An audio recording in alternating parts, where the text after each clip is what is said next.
As stated, my name is Gingko Dupuis, and I'll be presenting on Chaotic Hauntings, the power of the physical world in Victorian ghost literature. Before I start, I'd like to give a thank you to my mentor as well as everyone who's helped me on this project. So many people, including myself, are familiar with the idea of a gloomy, pale, undead specter that floats through halls at night. Since I was young, I've been fascinated by this figure and wondered what makes this figure scary or unsettling, as it's commonly portrayed both today and in stories of old. When I was younger, I was scared of many different kinds of monsters, but I was never really scared of ghosts, despite knowing many people who are. So I asked, what makes ghosts scary? In this project, I focused on Victorian ghost literature from the United Kingdom. I analyzed two period ghost stories titled An Authentic Narrative of a Haunted House and The Canterville Ghost, alongside research from other academic researchers in the field. My research question evolved into what makes ghosts frightening in the context of Victorian society, and how do the stories of ghosts reflect the anxieties of the time? The results showed that while there are many factors that affect the eeriness of a ghost, including possible religious uncertainty, one of the main anxieties of the time that I studied was how the chaotic nature of ghost figures disrupted social order. By existing out of what is commonly expected, ghosts throw those expectations into chaos, changing who has power and control and who lacks it. I narrowed my research to stories about Victorian ghosts in the UK because the Victorian era, the period spanning approximately 1840 to 1900, was a time of change in regards to class, social order, and beliefs. So for a little background, the spiritualism movement arose from the US in the 1840s and came to the UK about in the 1850s as a popular pastime for the wealthy and a popular con for the clever.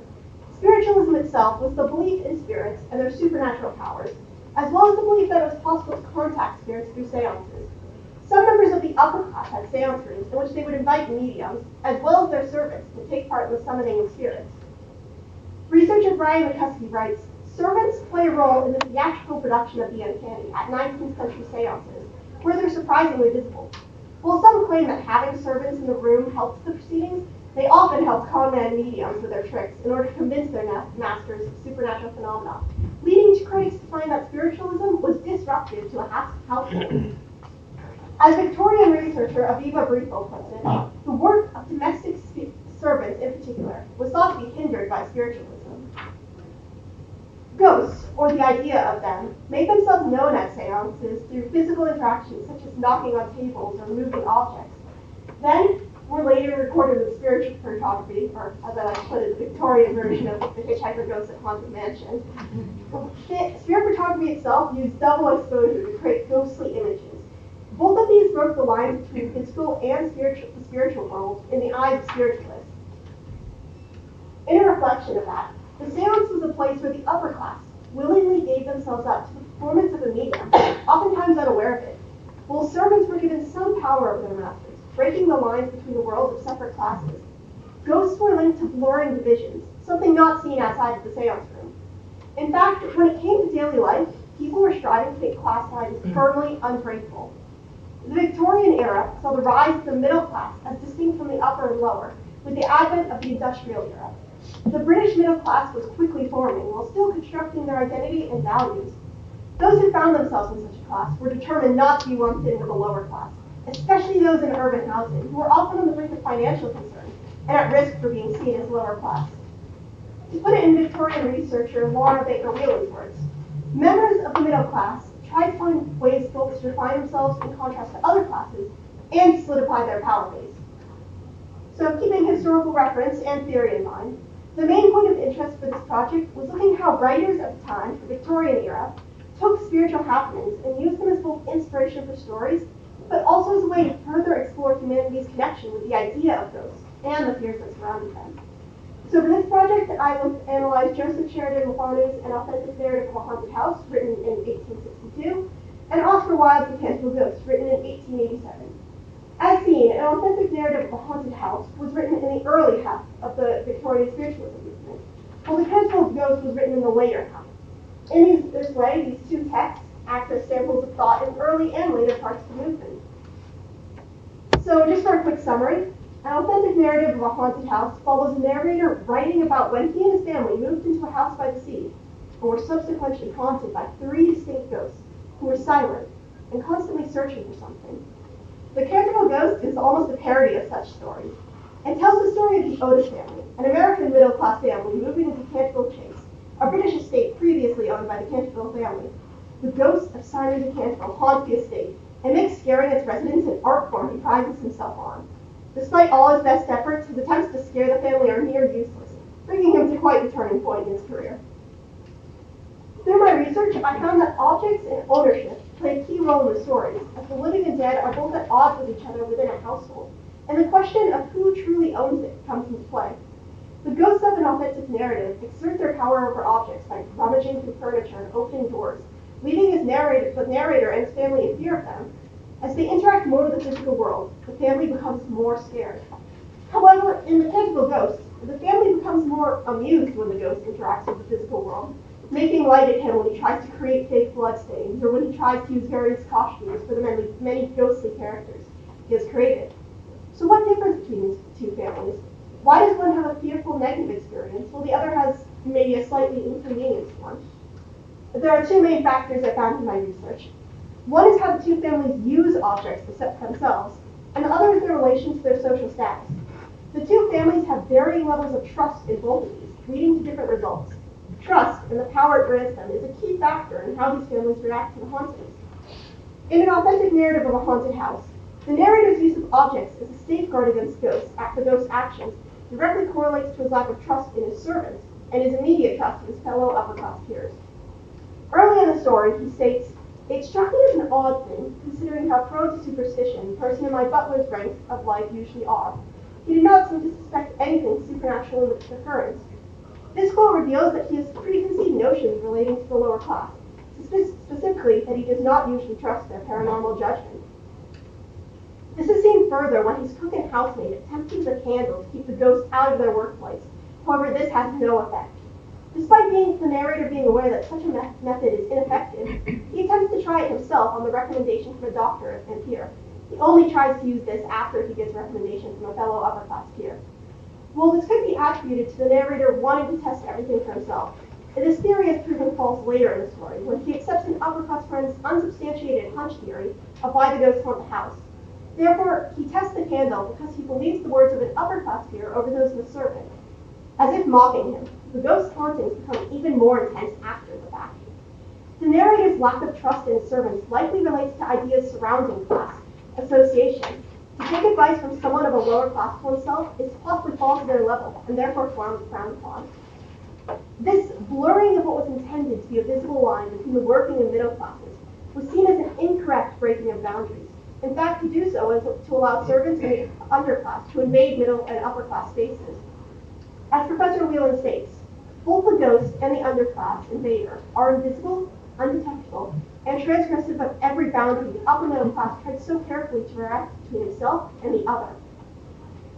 This image in specific paints that picture, showcasing the Victorian mindset of ghosts manipulating objects, as seen on the left, with the table jumping out at the servant, and how servants have the capacity to cause chaos in equal respect to ghosts. Thus, in the case of an authentic narrative, as the narrator attempts to maintain social order between himself and his servants, despite being unsure of his own identity in the face of the paranormal, he gradually loses control and becomes fearful. So to reiterate, he's trying to keep social control, and because of that, he finds himself becoming more scared because he's faced with the unexpected, where he can't keep social control. And this is further supported by philosopher Jacques Derrida's Spectres of Mars and the theory of the mirror of expectations. Derrida finds that objects reflect the people that they are connected to, acting as a sort of mirror for the identity. If the object does not reflect back what a person expects to see, it is inherently scary. Here's a quote from him. "When all of a sudden, the object no longer plays its role, since it does not reflect back the expected image, those who are looking for themselves can no longer find themselves in it. It is as if they are becoming ghosts in their turn. How do you recognize a ghost? By the fact that it does not recognize itself in a mirror." Ghosts themselves work to create a sense of alienation, as they use objects in such a way that individuals can no longer find themselves or a sense of security in the objects. Thus, in the case of an authentic narrative, as the candle does not act the way the narrator expects it to, his fear of ghosts increases. Moving on to the Canterville Ghost, however, this tells a completely different story of objects and class. The Otis family is the quintessential American family. They are not shaken in their values, and they proudly wear the title of an American family and its values. Victorian literature professor and researcher Laura Baker Whelan notes that middle-class values include prudence, property and comfort, security and privacy, and self-help and hard work. And as Mr. Otis puts it, he believes in the principles of Republican simplicity. The family has a very strong sense of identity and are not shaken, even when they come to accept the existence of the Canterville ghost. This is unlike the British upper and lower class characters in the story, who are both indiscriminately scared. For example, the upper class Canterville family was driven out of a house by ghosts. The Canterville ghost tells of the dow-eyed Duchess whom he had frightened into a fit, and of the 4 housemates who had gone into hysterics when he merely grinned at them, among other accomplishments. He lists upper class and lower class together, blurring the lines between them. Mrs. Umley, the housekeeper, has been frightened by the ghost for more than 50 years of her life. Similar to the family in an authentic narrative, the Otis family also turns to objects to protect themselves. However, they are much more successful. So what makes the Otis family different? Why are they not scared of ghosts when most of the other characters in the story are? Let's look at Derrida and objects again. As Derrida states in his theory, it is scary when a person is unable to see themselves in an object, leading to a shaken identity as seen in this image. However, because the Otis family has a strong sense of who they are and is able to see their identity reflected in the objects they use, they're not scared. The objects they use to protect themselves are all American products, such as Pinkerton's Champion Stain Remover, Paragon detergent, Candy Rising Sun Lubricator, and Dr. Duville's tincture. The family places a great deal of trust in these objects, presenting them as if they're the spokesperson of an advertisement. For example, when Mr. Otis presents the Tammy Rising Sun Lubricator, as seen in this image, he states, "It is said to be completely efficacious upon one application, and there are several testimonials to the effect on the router from some of our most eminent native divines. Because of their strong trust, even in the face of the unexpected, they're able to overcome the Canterville ghost. Their strength in their identity can further be seen in how they treat the living upper and lower class characters.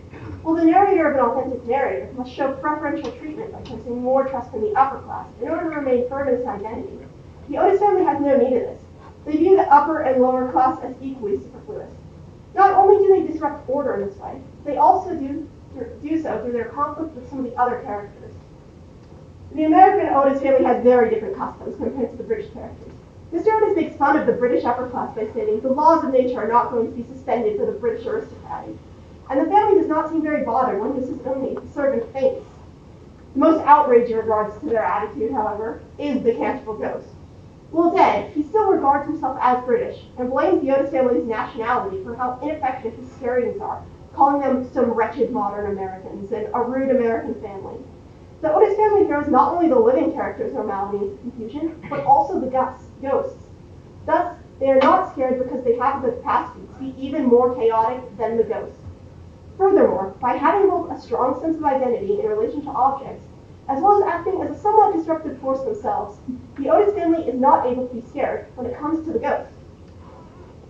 So coming on to our conclusions. This analysis of the two texts, alongside historical context and Derrida's theory, reveals that as chaotic Victorian ghosts brought the boundaries of class into question, fears surrounding the need for social order arose. Such stories of the time, whether their aim was to scare or amuse, saw that when people who lack trust in themselves attempt to shakily stay the course when faced with the unexpected, they will ultimately undergo a sense of alienation as the physical world around them changes, resulting in a sense of fear. Meanwhile, when characters both trust themselves and go against order itself, they're less likely to be met with terror. This can account for one reason why people of the Victorian era may have been scared of ghosts, yet also conversely, why the spiritualism movement may have been appealing to others. The breaking of social order within a seance group was freeing for some as it was terrifying for others. In this way, ghosts ask living characters to question their own identity, but also to wonder who they could have been. This has implications for our modern world. As the concept of ghosts asks Victorian characters to look into the mirror of who they are, bringing chaos to what was once a sound sense of identity, ghosts also ask us today to look at who we are and what we could have been. The kids were all excited.